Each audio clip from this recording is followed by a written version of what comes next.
నమస్తే అందరికీ welcome to my channel. ఈరోజు నా సెకండ్ డే సర్జరీ కూడా కంప్లీట్ అయిపోయింది అనమాట. దాదాపు ఆల్మోస్ట్ మీరు చూసుకున్నట్లయితే నా కండిషన్ ఈ విధంగా ఉంది. ఫస్ట్ రోజు వచ్చేసి 300-500 గ్రాఫ్స్ ఇంప్లాంట్ చేశారు. సెకండ్ రోజు వచ్చేసి ఒక 600-129 గ్రాఫ్స్ అట్లా ఇంప్లాంట్ చేశారన్నమాట. ఇప్పుడు మనకి సర్జరీ అయిపోయిన తర్వాత డాక్టర్లు ఏ విధంగా కేర్ తీసుకోవాలనో, వాళ్ళు ఏ విధంగా మెడిసిన్ ఇచ్చారో మనం ఇప్పుడు చూసుకుందాం అనమాట.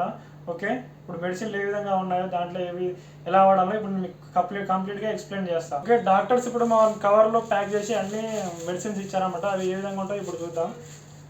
ఫస్ట్ అయితే ఒక బ్యాండేజ్ ఇచ్చారు. ఈ బ్యాండేజ్ దేనికంటే మనకి అక్కడక్కడ కొంచెం బ్లడ్ క్లాట్ అయినట్లయితే దాన్ని మనం ఈ విధంగా ప్రెస్ చేసుకోవాలి. ఇట్లా ప్రెస్ చేసుకున్నట్లయితే ఆ క్లాటింగ్ అనేది పోతుంది అనమాట. దీన్ని ఈ విధంగా రబ్ చేయకూడదు, ఓన్లీ ఇట్లా ప్రెస్ చేసుకుంటే సరిపోతుంది. దానికి ఈ బ్యాండేజ్ ఇచ్చారు. నెక్స్ట్ వచ్చేసి క్యాప్. ఈ క్యాప్ ఇచ్చారనమాట. ఈ క్యాప్ అనేది దేనికి యూజ్ అవుతుంది అంటే, మనం పొల్యూషన్ నుండి బయటికి వెళ్ళినప్పుడు, అంటే లోపల రూమ్లో ఉన్నప్పుడు ఏం కాదు, కానీ బయటికి వెళ్ళినప్పుడు ఈ క్యాప్ అనేది మనకు యూజ్ అవుతుంది అనమాట. దీన్ని క్యాప్ వేర్ చేస్తే మనల్ని పొల్యూషన్ నుంచి ఇంకా ఇన్ఫెక్షన్ నుంచి కొంచెం కాపాడుతుంది అనమాట. సో ఈ క్యాప్ కూడా ఇచ్చారు. నెక్స్ట్ వచ్చేసి స్ప్రే ఇచ్చారు. ఈ స్ప్రే అనేది మనం నైట్ టైం స్ప్రే చేసుకోకుండా ఏం కాదు, ఓన్లీ డే టైంలో ప్రతి 1 అవర్కి ఒకసారి మనం ఇక్కడ స్ప్రే చేసుకుంటే ఇది అనేది తడిగా ఉండి కొంచెం, ఇప్పుడు మనకి స్మూత్ పార్ట్ కదా ఇప్పుడు చేసింది, అది కొంచెం తడిగా ఉండి మనల్ని ఇన్ఫెక్షన్ నుంచి ఇంకా ఏమన్నా ఎలర్జీస్కి ఇట్లా రాకుండా మనకి కాపాడుతుంది అనమాట. సో ఈ స్ప్రే ఒకటి ఇచ్చారు. మిగతావి వచ్చేసి యాంటీబయాటిక్స్. దీంట్లో యాంటీబయాటిక్స్కి సంబంధించిన పెయిన్ కిల్లర్స్, యాంటీబయాటిక్ టాబ్లెట్స్ అన్నీ ఉన్నాయన్నమాట. సో వాళ్ళు డాక్టర్ ఇచ్చిన కిట్లో ఫస్ట్ 5 days కి ప్రికాషన్స్ అంటే స్ప్రే చేసుకోవడం కానీ, క్యాప్ వేర్ చేయడం, ఈ మెడిసిన్స్ యాంటీబయాటిక్ మెడిసిన్స్ వాడడం అనేది ఈ కవర్లో మనకు ప్యాక్లో ఇచ్చారు. ఓకే, మనకి ఇప్పుడు ఆఫ్టర్ సర్జరీ తర్వాత ఏ విధంగా పడుకోవాలి, ఏ విధంగా రెస్ట్ తీసుకోవాలో నాకు డాక్టర్ చెప్పారు. అదేవిధంగా మీకు ఎక్స్ప్లెయిన్ చేస్తాను అనమాట. ఒకవేళ మన దగ్గర స్లీపింగ్ పిల్లో ఉన్నట్లయితే, అంటే ఇట్లా మెడ చుట్టూ వస్తుంది కదా, ఆ పిల్లో ఉన్నట్లయితే దాన్ని పెట్టుకొని పడుకుంటే సరిపోద్ది. ఒకవేళ అది లేకపోతే మనం ఏ విధంగా పడుకోవాలో చూపిస్తా. ముందుగా అయితే మీరు ఒక వాటర్ బాటిల్ని తీసుకొని వాటర్ బాటిల్ నిండా నీళ్ళు ఫిల్ చేసుకోవాలి.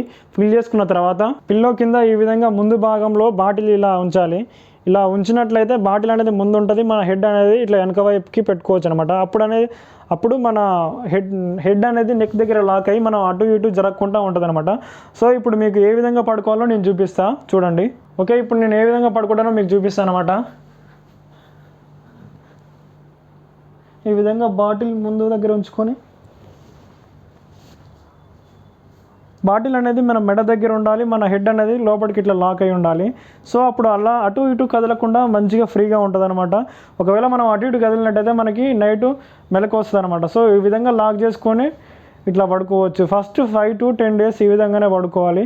ఎందుకంటే మనం ఇటు సైడ్ పడుకున్నట్లయితే మనకి ఇక్కడ టెంపుల్స్ క్రియేట్ చేసారు కదా, ఆ టెంపుల్స్కి డ్యామేజ్ అయ్యే అవకాశం ఉంటుంది అనమాట. సో ఈ విధంగా నెక్ దగ్గర బాటిల్ పిల్లో కింద నెక్ దగ్గరగా ఉండేటట్టు బాటిల్ పెట్టుకొని ఆ బాటిల్ మీద ఈ విధంగా పడుకోవాల్సి ఉంటుంది. ఓకే గైస్, చూశారు కదా ఈ విధంగా హెయిర్ ట్రాన్స్ప్లాంటేషన్ తర్వాత ఏ విధంగా కేర్ తీసుకోవాలి, ఇంకా ఏ విధంగా డైట్ మెయింటైన్ చేయాలి, ఏ విధంగా హెడ్ వాష్ చేసుకోవాలి, ఏ విధంగా పడుకోవాలి, ఏ విధంగా కేర్ తీసుకోవాలి, వీటన్నిటి గురించి నా నెక్స్ట్ వీడియోలో మీకు పక్కా ఎక్స్ప్లెయిన్ చేస్తాను అన్నమాట. సో మీరు తప్పకుండా నా ఛానల్ని సబ్స్క్రైబ్ చేయండి, ఇంకా రెగ్యులర్గా ఫాలో అవ్వండి. మీకు ఇలాంటి అప్డేట్స్ ఇంకా ఇస్తూనే ఉంటాను అనమాట. మీరు కూడా ఏ ట్రాన్స్ప్లాంట్ చేసుకుంటే మీకు కూడా ఇది చాలా హెల్ప్ఫుల్గా ఉంటుంది అనమాట. So please watch and subscribe my videos. Thank you.